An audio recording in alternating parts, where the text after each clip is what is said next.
Hello বন্ধুরা, যদি মনকে রাখতে চাও খুশি তাহলে ও ঘুরে আসো আমার ভাবের ঘর চ্যানেলটি।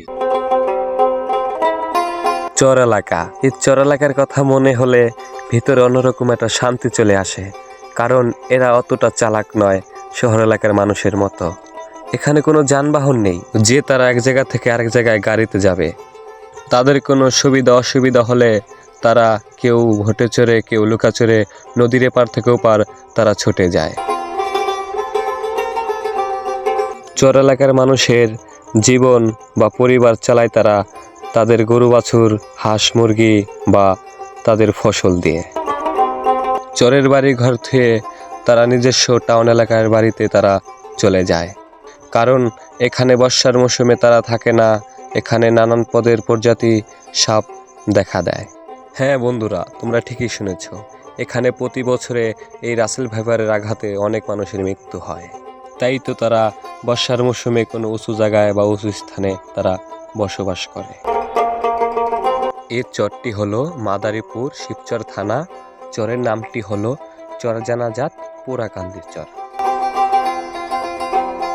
আচ্ছা, ওই যে একটা ভাই দেখতেছি আমরা। আচ্ছা ভাই, আপনাদের বাসা কি চরে ভাই?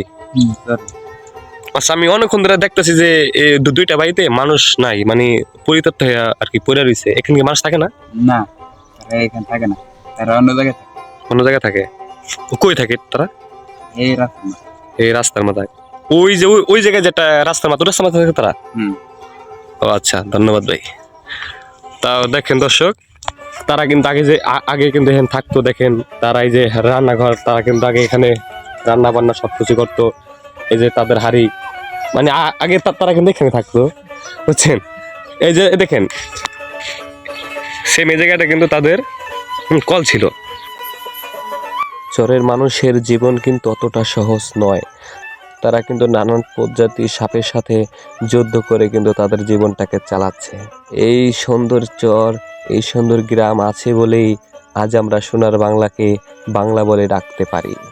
ধন্যবাদ বন্ধুরা, আবার দেখা হবে পরবর্তী ভিডিওতে, সাথেই থাকবেন।